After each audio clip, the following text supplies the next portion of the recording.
Hola, bueno, seguimos con el estudio del tejido epitelial. Estuvimos viendo entonces algunas características generales del tejido. Vamos a ver hoy entonces lo que sería el tejido epitelial de revestimiento. Y bueno, para estudiar el tejido epitelial lo clasificamos por las funciones que él cumple. Entonces, como estuvimos conversando, el tejido epitelial cumple dos grandes funciones. O es un tejido que va a cumplir funciones de revestimiento. Como ustedes saben, el tejido epitelial, él por sus células estar estrechamente unidas, él puede entonces formar capas, formar entonces lo que sería tejido de revestimiento, y así ser un tejido protector. O las células se especializan en formar y sintetizar sustancias. Ellas van a formar así sustancias que van a liberar, y esas sustancias son sustancias que van a cumplir una función importante en el organismo, y entonces de esta manera el tejido epitelial se van a convertir en glándulas. Entonces así vamos a tener dos grandes tejidos: tejidos epiteliales de revestimiento o tejidos epiteliales glandulares. El día de hoy entonces vamos a estudiar los tejidos epiteliales de revestimiento. El tejido epitelial de revestimiento, entonces nosotros para clasificarlo vamos a tener en cuenta dos características importantes. Vamos a ver si ese tejido epitelial se presenta, qué cantidad de capas él presenta, si son una sola capa o si son varias capas de células.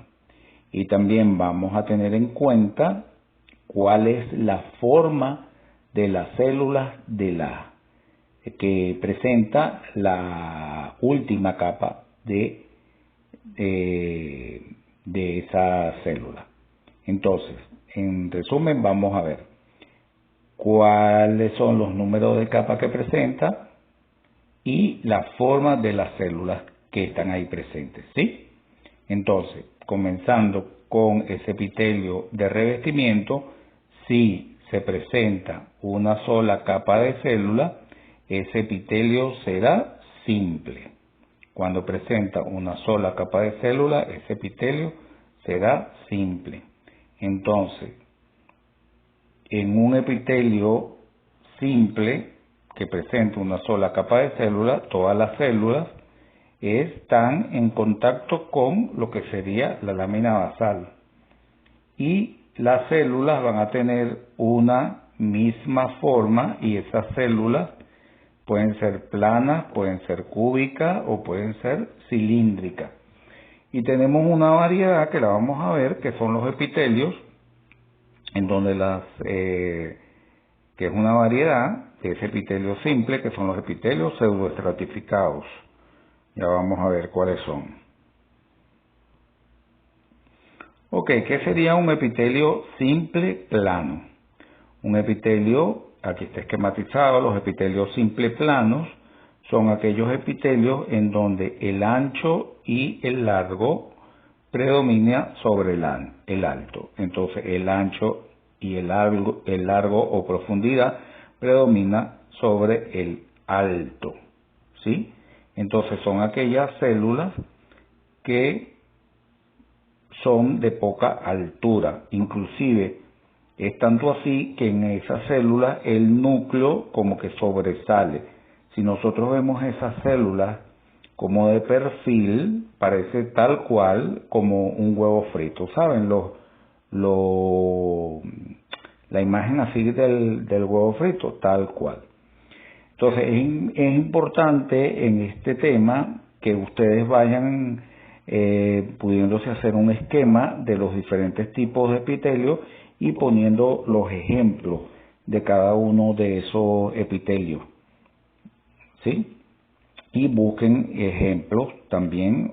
Aquí les mencionamos los más comunes, y si ustedes consiguen otros ejemplos, ustedes vayan haciendo un cuadro donde puedan poner tipos de epitelio y sus ejemplos.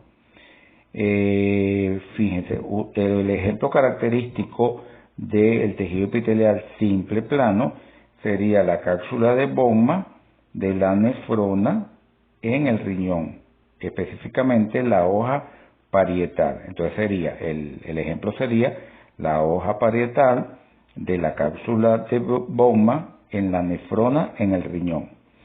Aquí en esta imagen, nosotros que vamos a tener, este sería un corte de riñón. Ahí en ese corte de riñón hay varias estructuras redondeadas ovaladas.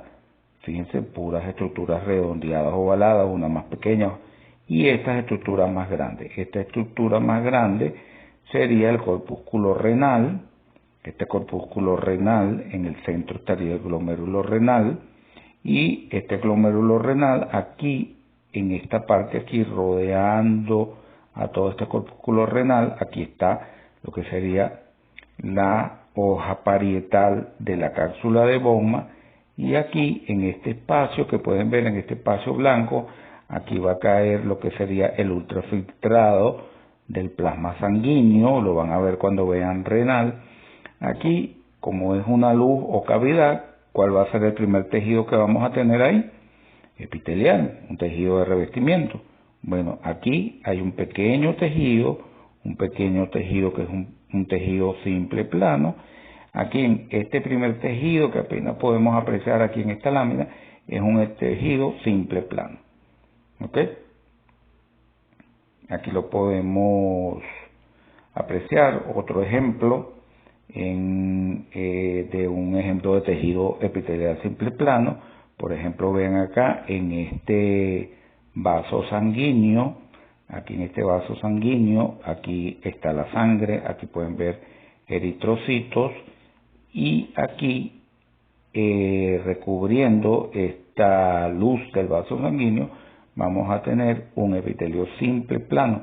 Este epitelio simple plano recibe un nombre propio característico que sería el endotelio.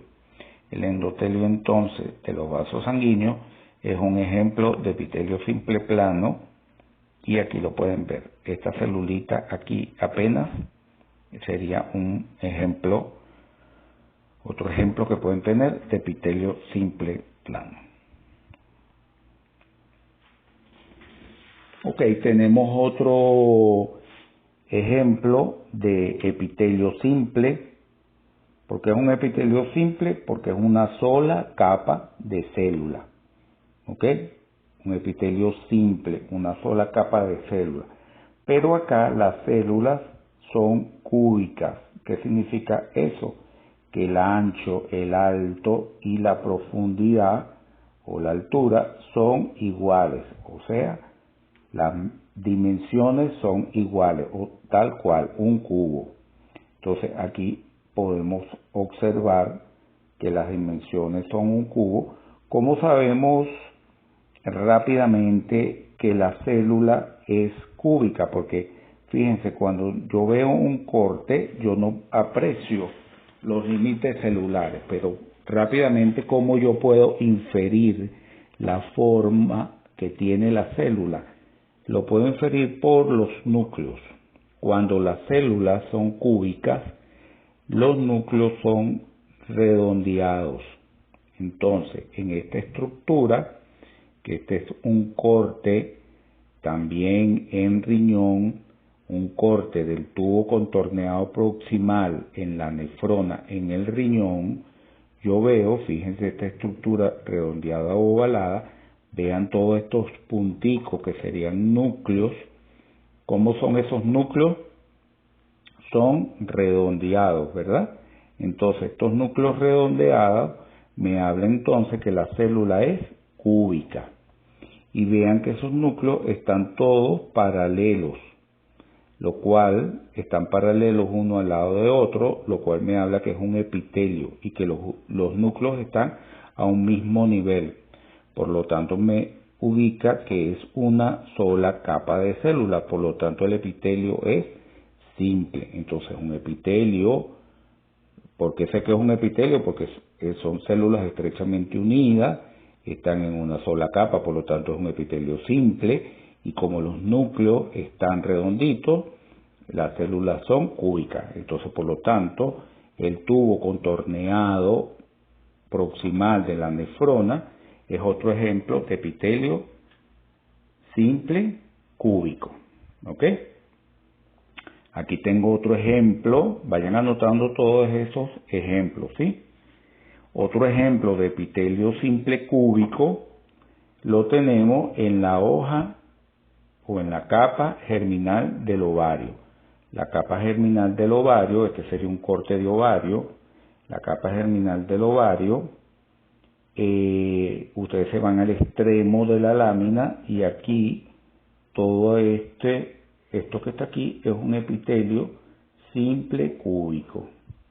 Cuando vean femenino, van a ver que todas estas estructuras que están acá serían los folículos en crecimiento, diferentes folículos ováricos en crecimiento, y aquí tienen hacia el borde un epitelio protector, que sería un epitelio simple cúbico, que sería el otro ejemplo de epitelio.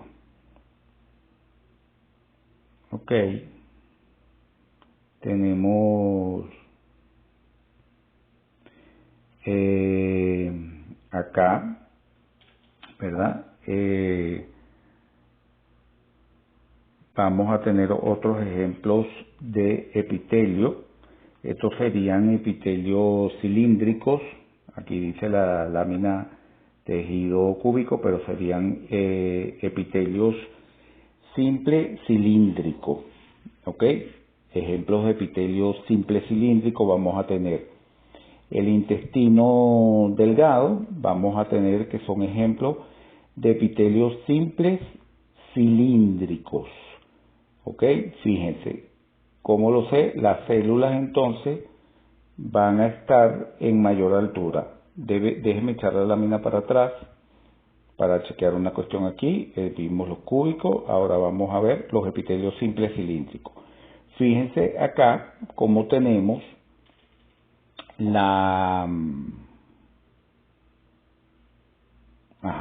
esto era lo que quería antes de continuar, ver el ejemplo acá. Fíjense los epitelios simples cilíndricos. Los epitelios simples cilíndricos, que sería el otro ejemplo, a ver, los otros ejemplos de epitelio. Entonces, ¿qué tenemos? Las células cilíndricas, ¿verdad? ¿Qué tenemos? El alto va a ser la dimensión que va a predominar sobre el ancho y la profundidad. Entonces, aquí en el esquema, fíjense, la altura es lo que predomina sobre las otras dimensiones. Y como yo sé que o cuando una célula predomina la altura, ¿cómo van a ser los núcleos en la célula cilíndrica? Yo voy a tener que en la célula cilíndrica los núcleos son ovalados, alargados. Es característico de las células cilíndricas. ¿Ok? Eso es algo que nos va a llamar la atención. Porque acuérdense, en microscopía óptica los límites celulares son imprecisos. Yo no puedo distinguir exactamente los límites celulares. Lo que sí son precisos son los núcleos, pero los límites celulares se pierden. Entonces lo que yo voy a estar pendiente es de los núcleos. Entonces, si los núcleos son alargados, me infiere que la célula es cilíndrica. ¿Ok? Entonces, fíjense, acá en esta lámina, ¿qué puedo yo apreciar? Vamos a ver, voy a ir con ustedes, fíjense. Primero, ¿dónde está el epitelio? Vean, esto es un tejido y aquí hay otro tejido. Entonces, fíjense, ¿cómo están los núcleos aquí? Como separados, ¿verdad? Hay muchas células, muchas células. Pero ¿cómo es la sustancia fundamental aquí? Abundante. Hay muchas células y sustancia fundamental abundante. Y aquí, muchas células, pero ¿cómo es la sustancia fundamental? Escasa. Por lo tanto, ¿dónde está el epitelio? Acá. Y aquí, tejido conectivo. Y aquí, fíjense, aquí el epitelio y aquí, tejido conectivo. Entonces, esta es una estructura, manera de hoja, lanceolada o de lengüeta. Esta es otra estructura, igual a manera lanceolada o de lengüeta. Bueno, esto es una vellosidad intestinal. Esta es una vellosidad intestinal, donde el centro es tejido conectivo. Y esto, en la periferia, hay el tejido epitelial. ¿Ok? Entonces, ¿qué diríamos aquí? Bueno, que el tejido epitelial, ¿cómo son esas células? Células cilíndricas. ¿Por qué sé yo que este tejido epitelial que yo ubiqué son células cilíndricas? Porque los núcleos son alargados. ¿Ok? Entonces, esta estructura son las vellosidades intestinales y los núcleos son alargados, por lo tanto, ese tejido epitelial, esos núcleos son alargados, entonces es un tejido epitelial simple, porque todas las células, los núcleos están en una sola línea, ¿verdad? En una sola capa, entonces es un tejido simple cilíndrico, ¿ok? Simple cilíndrico. A medida que yo observe estructuras que estén presentes, yo voy a añadir esas modificaciones que estén ahí presentes, se las añado a esas denominaciones que van a estar ahí presentes. ¿Ok?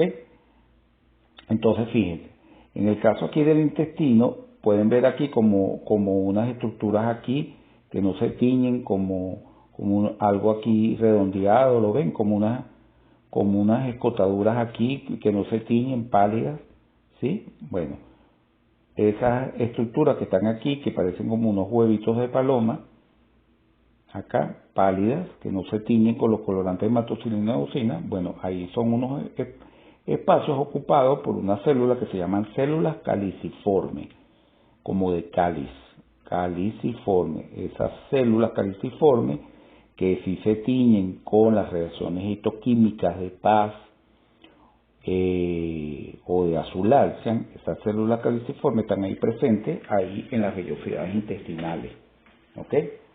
Y también los histólogos, ellos también haciendo reacciones histológicas, ellos, las microvellosidades que presentan estas estructuras, también ellos las destacaron. Entonces, ellos cuando hicieron eso a nivel de microscopía óptica, ellos denominaron esas microvellosidades que presentaban todas estas células cilíndricas, ellos las denominaron chapa estriada. Eso es un nombre propio que ellos le dieron.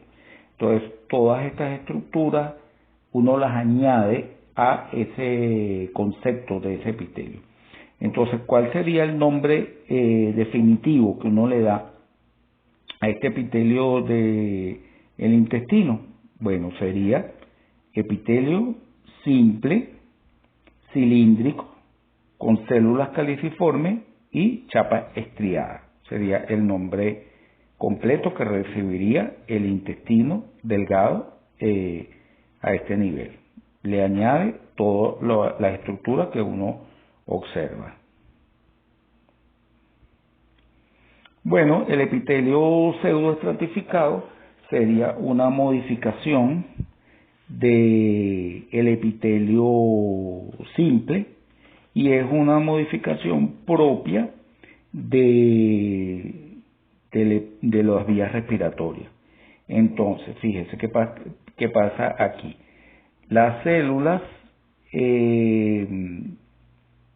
todas se contactan con la lámina basal, pero no todas alcanzan la luz.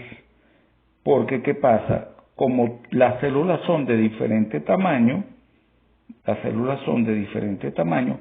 pareciera que existe como una falsa estratificación. Por eso lo de pseudo, que es falso. Es realmente un epitelio simple, pero parece que fuera que diferentes capas, pero es realmente una sola capa de célula con diferentes alturas. Y algo que presenta esos epitelios pseudoestratificados propios de las vías aéreas es que presentan cilios. ¿Ok? Entonces un epitelio característico de las vías aéreas, o sea, a partir de las fosas nasales, de la tráquea, etcétera, es característico de esa estructura. ¿Ok? Aquí lo tenemos, el ejemplo del epitelio pseudoestratificado, aquí está presente el epitelio pseudoestratificado de la tráquea. Aquí está la presencia de esta pieza cartilaginosa que cuando veamos este tejido es característico acá. Y aquí está el epitelio pseudoestratificado, propio de las vías respiratorias. Entonces, a la hora de mencionarlo, sería un epitelio pseudoestratificado con cilio y células caliciformes, porque también se le añade todas las estructuras que uno observa. Este epitelio pseudoestratificado también está presente en las células caliciformes y la presencia de los cilios. Ok, en el caso de los epitelios ahora estratificados, ya vimos todos los epitelios simples, una sola capa de células, y ahora tenemos los epitelios estratificados. Entonces los epitelios estratificados estarían constituidos por más de una capa de células, ¿sí? Varias capas de células. Entonces, en el caso de los epitelios estratificados, no todas las células hacen contacto con la lámina basal, ¿verdad? Hay diferentes capas de célula. Vean aquí en el esquema, unas están aquí en la lámina basal, pero otras no hacen contacto. Y en estos epitelios estratificados es común ver el pleomorfismo de la célula.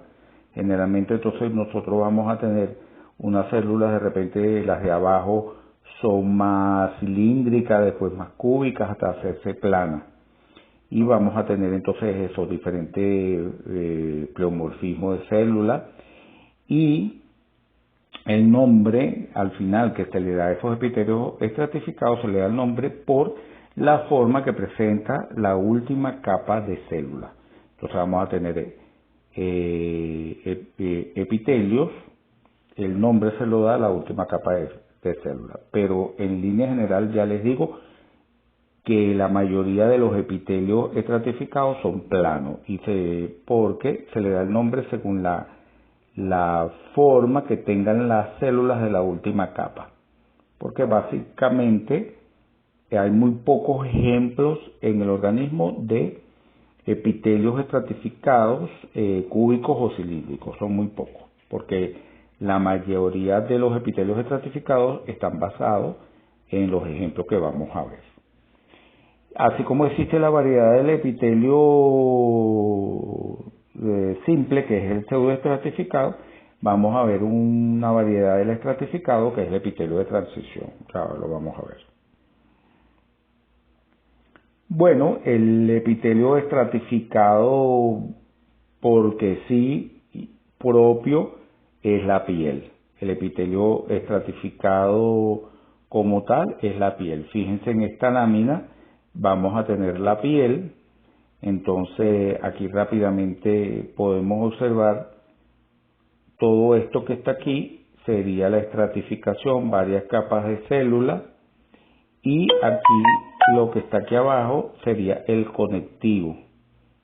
Todo esto es el epitelio y esto es el conectivo, y la piel, por estar expuesta hacia el medio externo, ella elabora una sustancia protectora. Todo esto que está aquí en azul, esta gran cantidad de sustancias, es la queratina, lo que hace que una sustancia protectora que nos hace impermeables al agua, a la desecación, etcétera. Entonces, esta sustancia es propia de la piel y por lo tanto, cuando está presente en ese epitelio estratificado, hace que el epitelio sea denominado o se incorpora a la denominación, hace que ese epitelio se diga que es un epitelio queratinizado. ¿Ok?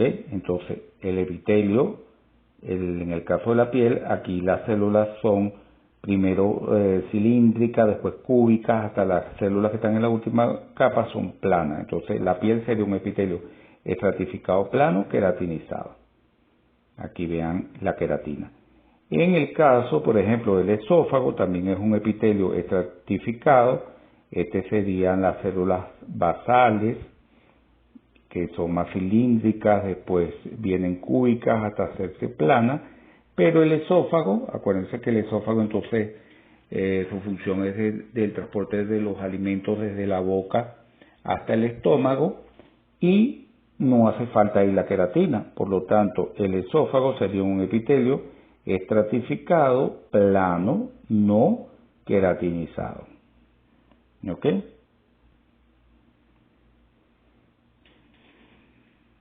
Entonces aquí tenemos varios ejemplos de epitelios estratificados planos. Tenemos el esófago, la cavidad oral, la vagina, el cuello uterino. Serían ejemplos de epitelios estratificados planos.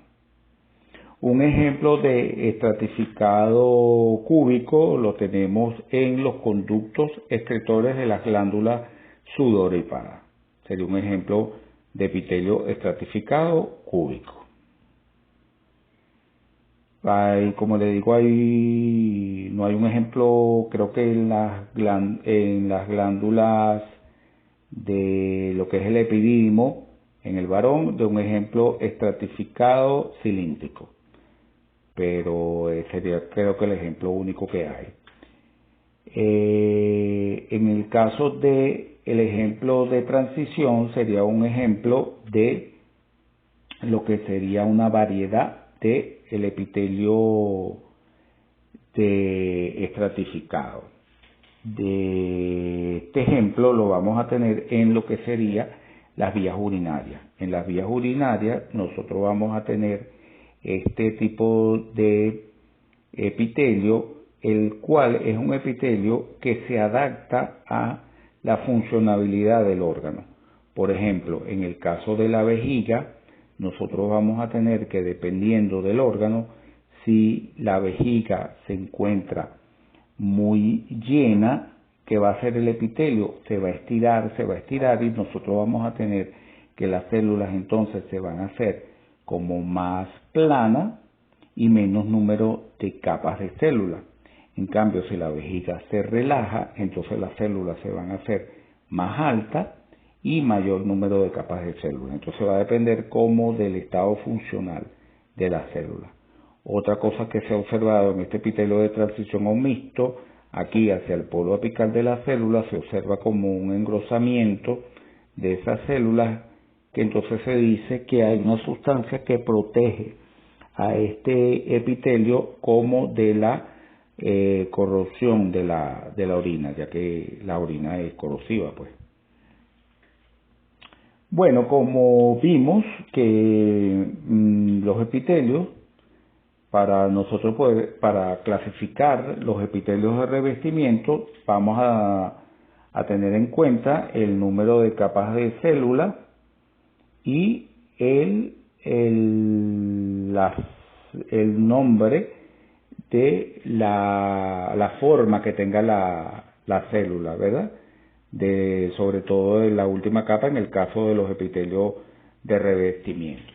Y si existen especializaciones de esa célula, se le va a dar. En el caso de que si hay chapa estriada, si hay células caliciformes, lo vamos a tomar en cuenta, pues.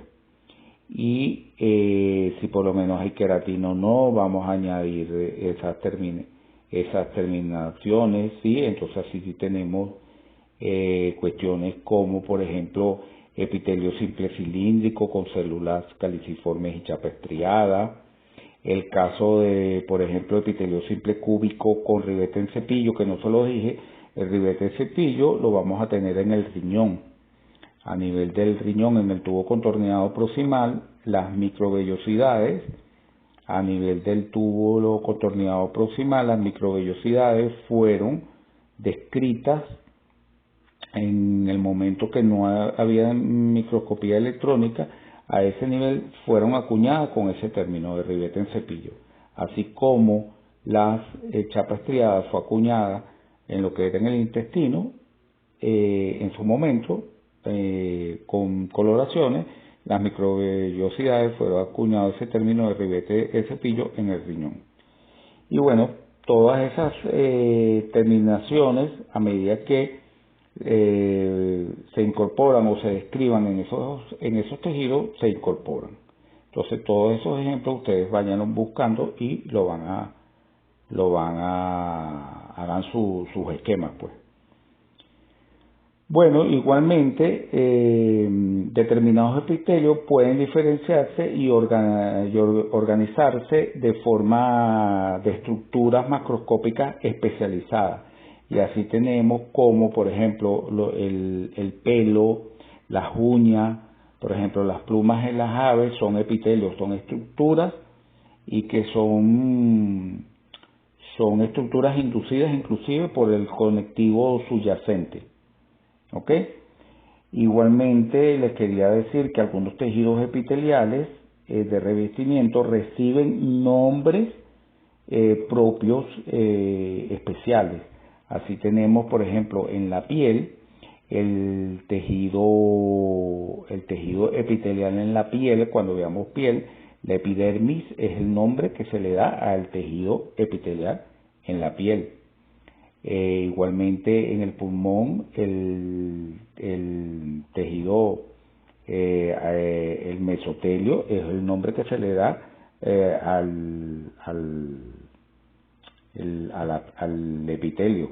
Igualmente los vasos sanguíneos que ya vimos, el endotelio sería el nombre que se le da a los vasos sanguíneos. Al epitelio se le denomina endotelio.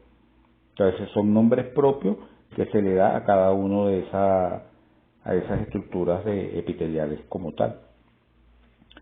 Y bueno, ya para terminar esta parte, les quería mencionar entonces en relación a lo que es la nutrición, la importancia del tejido conectivo con los epitelios y cómo depende esa nutrición de los epitelios de ese conectivo.